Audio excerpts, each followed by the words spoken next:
3 life lessons that you've learned so far in your journey. Number one is to be patient and to know that everything will work out if you continue to work toward your passion. And to stay positive, everything won't always go well, or you won't always feel like you're where you need to be. But I feel like if you stay positive, it will always work out. And love what you do. If you don't love what you do, then you need to be finding something else. And that's why you can sense the joy and the excitement in my voice, is because I really do love what I do. And if I didn't enjoy it, I would be trying to find what that is. But if you love it, it doesn't feel like work and you enjoy it.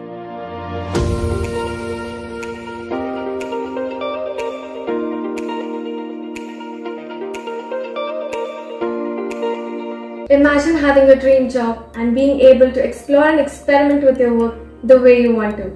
That's the story of Latoya Flowers from Chicago Film Museum, whose versatility is unparalleled. She isn't just an exhibitions media producer, she's a documentary filmmaker, a projection mapping artist, and a photographer.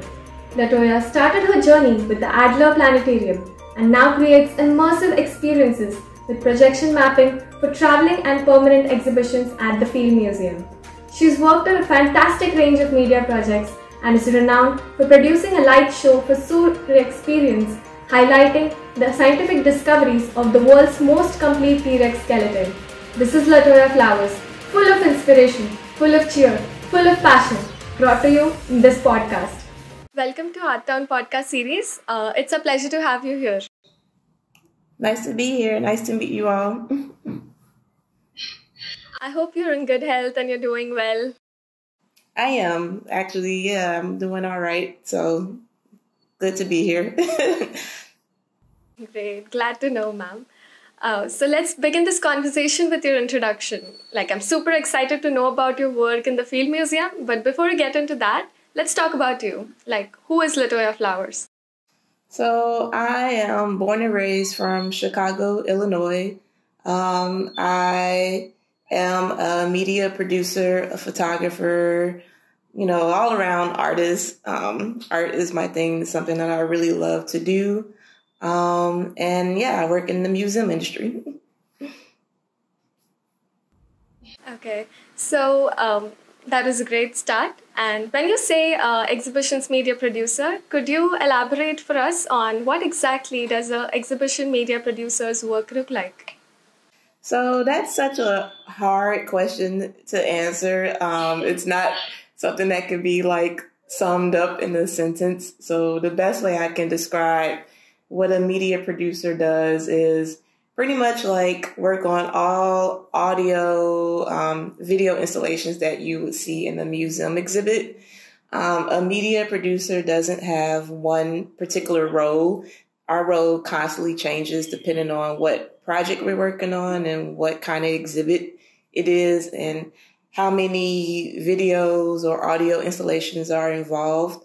So just to give an example, depending on if the exhibit is about dinosaurs or something and we want to include a lot of animations, a media producer would either be the one that would do the illustrating or the animating, or will be an art director, or will collaborate with other artists who are able to fill those roles like an illustrator or an animator. So it varies from project to project. And I think that's what I love most, is that my job description cannot be defined in one sentence. It's so broad, and it's a vast of different skill sets, which is cool. That sounds really cool and it's fascinating. I would like to know, how did you get into this field in the first place? What inspired you to do so? So when I was in high school, I've always wanted to create media for exhibitions. So I really got my start when I was 16, making short movies, making videos on my own. And then I decided to go to college, undergrad, to study filmmaking. And then from there, I got really interested in documentary filmmaking. That was something that I became really passionate about. And so after undergrad, I did a lot of internships. Worked at a lot of production companies here in Chicago. And then I decided to move to New York to get my master's in social documentary film. And then from there, I moved back to Chicago and started working at the Adler Planetarium here in Chicago as a media producer. And that's when I really got jump started in the museum industry. And to me, it was like that aha moment where this was something that I always wanted to do since high school. And now I finally got the chance to do it. And so I worked at the planetarium as a media producer and photographer, working on their exhibitions for 4 years. And then after that, I started working at the Film Museum, which is actually down the street from the planetarium. Like they're like walking distance from each other. And I've been at the Film Museum for 3 years now. So. Wow, that's a great journey. So you're pursuing your interests, which a lot of people generally hesitate to take up, and it has turned out to be a wonderful profession for you, no doubt. My next question to you is, what is your process of conceptualizing and creating media pieces? What all goes in your head till the implementation? So yeah, I have to approach every project like differently, when I sit and think about it, because all of the projects I work on are not the same. Like I may work on one exhibit and then it's like totally different for another exhibit. So I'm constantly like resetting my mind of how to approach this project. But usually my format and my process is to really figure out, what's the theme of the exhibit? What is it that we're covering? Are we covering dinosaurs? Are we covering color and nature? Are we covering whatever, whatever the topic is, figuring that out first. And then from there, I work with content developers and curators at the museum. And so they're the ones that kind of like have all the information, all of the science that you need to know. And then from there, talking to them about, okay, now that we know what the exhibit is going to be about, what kind of media pieces do we need to create, and will this be tied to any kind of content? And so that's a lot of just researching, a lot of team meetings, a lot of conversations, getting an idea of what it is that we want to do. So once we move from that phase and we move into actually now knowing what we want to do and how many media pieces we want to create, then I start putting together mood boards of like, what is it that we can do? Like, what kind of technology will we use? Will it be a documentary? Would it be projection mapping? Would it be an animation? And then really just pulling together like references, resources from Pinterest or Vimeo, like stuff that has really caught my eye from other artists, and showing that to the team and giving them some kind of idea of like, hey, we can probably do something like this, or we can do something like that, depending on which direction we want to go. And then from there, I do a lot of presentations to my team, just giving them an idea to be able to envision what the project is actually going to look like. And then from there, we actually then get started working on the project. We finally decide our direction. We decide our creative direction, like our look and feel. We then decide, who's going to work on the project with me. Is it something that I can handle by myself? Like say if it's a animation, I'm not an animator or illustrator. So that's something that I would say, okay, let's bring on someone that could do that. And I'm usually in the process of deciding who that person is. So I usually seek out illustrators or animators or motion designers to work with me. And then we also decide, like, do we want music? So if so, then we hire a music composer. So my list goes on and on. It's not a short description. Yeah. Like I said, it's a very lengthy process. But once we get to the completion part, then it's installed in the museum and we all get to marvel at all the work we done. But for me, the best part of it is that process of deciding what it is from concept and then seeing it all the way to completion, which is really cool. Amazing. That sounds like a pretty elaborate process. And it's great that you, as you mentioned, you work in collaboration with a lot of artists come together. So in this process, are there any challenges you face? Yeah, I think the most challenges is like really, trying something new. I think that's the way I want to phrase it. Is like stepping out of my comfort zone, trying something that I haven't done before or that the museum hasn't done before. That's a challenge because a lot of times people on your team may be afraid to do that, may be afraid to take that kind of risk. And so for me, I have to do a lot of convincing if it is a big risky project of like, yeah, we definitely should do projection mapping on a dinosaur that has never been done before. And here's how we can do it. And here's why we should do it, So I think that's the most challenging part is like trying to convince people and get people excited to try something that they've never done before. Interesting. That's a very interesting approach. So having worked with the Adler Planetarium, then the Field Museum, can you name some of the projects that you really enjoyed working on the most? Yeah, so when I was at the planetarium, that's where I learned to become a photographer. That was something that I was not doing in undergrad or in grad school. And so I really picked up that skill set of photography. I got a chance to work on an exhibit about the Apollo missions, like Apollo 8, 11, the Gemini missions.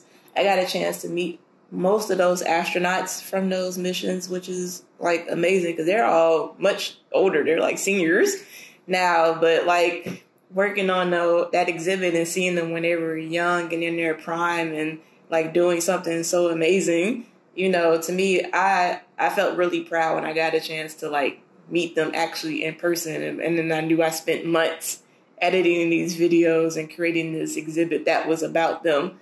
And then at the Field Museum, I would say like some of the projects that I'm most proud of is, of course, Sue. I mean, Sue is like our prized possession at the Field Museum. It's something that people from all over the world come to see because Sue is one of the most complete T-Rex skeletons in the world.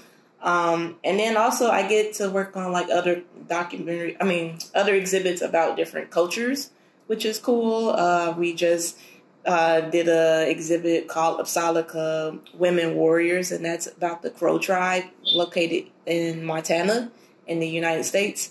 And so that was cool because I got a chance to learn a lot about this Indian tribe, Native American tribe, and learn a lot about their culture and, and how they have contributed and done so much, for the U.S. So, yeah, it was cool. Great. So you've worked on a wide range of projects. And this is something I've noticed that I sense a lot of positive energy while you're talking, in the sense that you love what you're doing and you passionately speak about it, which is beautiful. Yeah, I am. I feel like I have my dream job. Like I've been really lucky to have that. It is something that I do get excited about, and I'm really glad I'm in this field because I feel like this field is like perfect for me and like my personality and the kind of work that I want to create. So yeah, I guess I'm one of the lucky few that wakes up like really excited about their job, and doesn't really think of it as a job. It's more like a passion. It's just something that I enjoy doing. So it doesn't feel like work. It feels like I'm just really having fun. I get to have fun every day with the stuff I get to create. Amazing. So moving on, you work on documentaries, films, photography, multimedia, but recently you've gravitated towards projection mapping a lot. So what has triggered your interest towards it? So it actually started when I was at the planetarium. So being there, like the exhibits that I worked on were much smaller exhibits as far as scale. And so I was always like just creating like videos that you would just see on a monitor, like really small scale stuff. And then after like 3 years, I started having that urge to want to create bigger projects, to want to create on a bigger scale. I was on Pinterest a lot and following these other companies that were doing like really cool projection mapping on building facades and like just the really extreme stuff. And I was like, oh, I want to do that. I want to figure out how to get into that, but I just didn't know how quite yet. And so being able to work at the Film Museum opened up that possibility for me. It allowed me to be able to try projection mapping for the first time because I was able to work on a really large scale exhibit, work on a specimen that's really unique, and to do something really unique with it. So that's how I got interested in projection mapping. It was mainly just me seeing other artists' work and being inspired by it, and then feeling like that was something that I really wanted to do and try. And now that I've tried it, now I'm like hooked. And I'm like addicted to it, and like I just want to keep making more and more projection mapping projects. We would love to see more of your projects indeed. Could you give us an overview of your project, Sue, the T-Rex skeleton light show? Yeah, so with Sue, like I said, Sue is one of the most complete skeletons in the world. It's about 90% complete. As far as like the skeleton, like it's not if you ever get a chance to visit the Field Museum here in Chicago, you will see that, this is a real specimen. A lot of people ask, are these bones real? And they are, 90% of them really are real bones. There's not a lot of replications. And so for this exhibit, we was moving Sue from its original location in the museum. We wanted to move it somewhere that was a little more smaller so that Sue could look a lot bigger. Where it originally was, Sue looked kind of small. It didn't look so overpowering because the Field Museum is a really large museum. And so we wanted to move it into a location so that people can really get the sense of how massive the skeleton is. And with that being said, we also wanted to point out a lot of the injuries on the skeleton. A lot of these injuries are visible with the naked eye. If you're able to stand up really close to the skeleton, so you can see like holes in the jaw, you can see like the degrading ribs, you can see like the degrading tail, and see all of these different injuries. And we wanted to help our visitors learn more about Sue through that because it's so visible.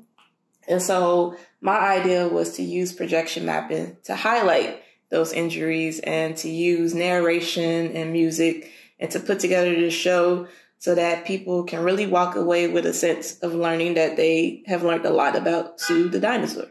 And so in our project, we highlighted the jaw to show that there were possibly an infection, and that's probably how Sue died. We used projection mapping to highlight the leg to show that, Sue got into a fight with a Montosaurus, and that was a really bad injury. And then we wanted to show like the ribs, how the ribs were broken, and to show that there was arthritis in the tail. And so we were able to do all of that through projection mapping, which was really cool. And yeah, and that's the gist of it. And it's something that I think our visitors really enjoy being able to see when they visit the museum, because they're able to like see this specimen in a different way than they can anywhere else, honestly. Great. That's something, even when I checked it on your website, it left me saying, I want to visit this place. I want to see this project. It's indeed wonderful. So I would like to ask you quick rapid fire questions. So top 3 museums that you would recommend anyone to visit? Your favorite museums? My favorite museums? Let's see. Of course, the Field Museum. Is it top 3? I only have 3 choices? Or 5? You can say as many as you want. Okay. The Field Museum, the Museum of Science Industry, which is in Chicago, the Adler Planetarium is in Chicago, and the Bible Museum, that's in DC. That's one of my favorite museums. And the reason why that's one of my favorite museums is because they do really cool immersive media experiences. Like, it feels like you're like at a theme park, and this stuff is like about the Bible, but they don't make it feel like that. Like, it's like really fun to learn about religion. Like, they make it really fun. They don't make it feel, drab or, boring. Like, they really heighten it, and they add a lot of theatrical experiences at that museum. When I visited a couple of years ago, I was just blown away. And it just made me even more excited about the work I do, because I was like, okay, now I want to make that kind of work. Like, that's like on a whole nother level. So yes, I recommend those. Yeah. 3 life lessons that you've learned so far in your journey. Number 1 is to be patient and to know that everything will work out if you continue to work toward your passion.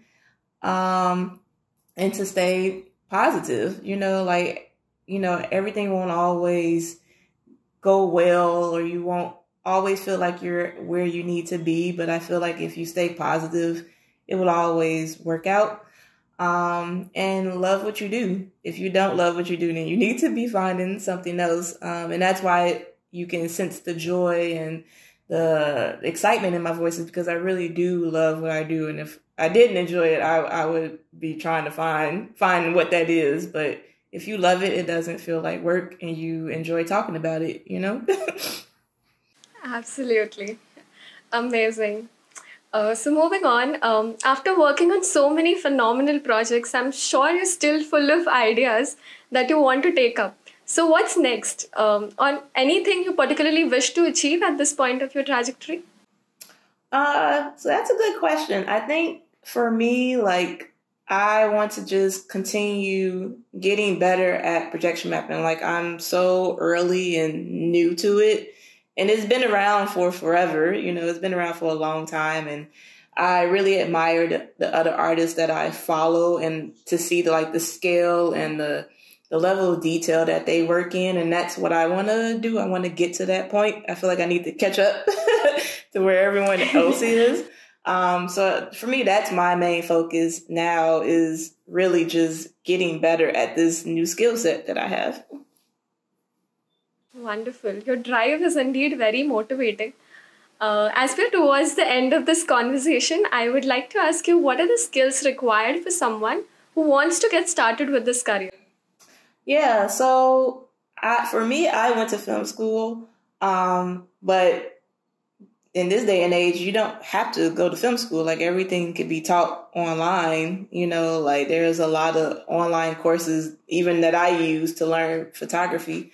So I would say if you want to go to film school, that's great. But if you don't feel pressured, you can learn the techniques of being a filmmaker by being self-taught, But that is something that's really important to know. In order to be in my positions, you have to be a really strong storyteller, and you have to be really well-versed and creative in different kind of storytelling mediums. You have to understand animation, and you have to understand documentary filmmaking, and you have to understand the art of interviewing, and all other kind of ways to tell a story. I think that's really important, because when you're working in exhibits, you want to always try to create a different experience. You don't want to always create the same experience for every single exhibit. You want to give people a reason to come to the museum and to see something exciting. So I think what I've been doing is following artists that I really admire and seeing their work and their process, and then trying to figure out, how do I add that to my work and my process, or how can I learn a new skill set so that I can apply it to the museum, and that our exhibits always feel fresh and feel new, and feel exciting, Who are the artists that you look up to? Can you name a few? Yeah, so I really love Moment Factory. They're based in Canada, and they're a really cool immersive company that does a lot of projection mapping and a lot of really large scale, crazy immersive experiences. Also Philip Frank, he's a projection mapping artist. So he does a lot of projection mapping in a forest, on trees, in these natural environments, which is really cool. And then I also love Meow Wolf. They have a location here in I think Nevada. But they make these immersive experiences that are out of your mind.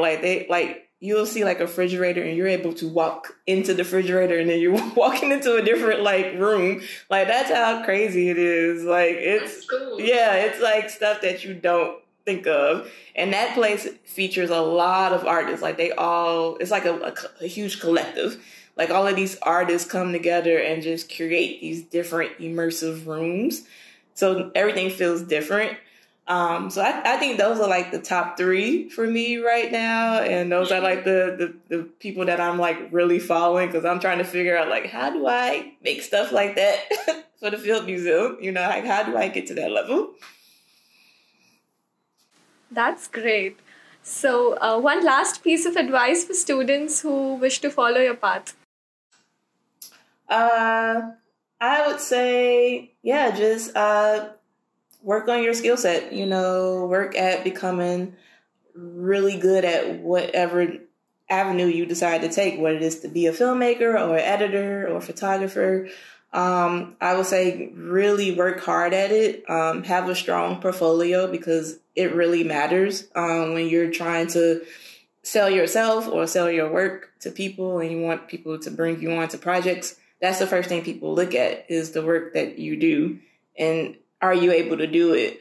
And just remain patient and know that sometimes it takes a long time to get to where you want to be. And sometimes it doesn't. Sometimes you can get there really fast, you know, but to have patience and to keep an open mind. That's another thing that I want to mention, is that, you know, the creative process is like this. It's not linear, you know, and so for some it's like linear, and then for some they have to like go through all these hoops to get there. And that's okay. Don't freak out about it. You know, like if it takes you going like different loops and different paths to get to where you are, that's okay. You know, it's going to be fine. That's really amazing. It was a wonderful conversation, and I personally really enjoyed talking to you. Lots of interesting insights and lots of motivation. So thank you for joining us, ma'am. Thank you so much.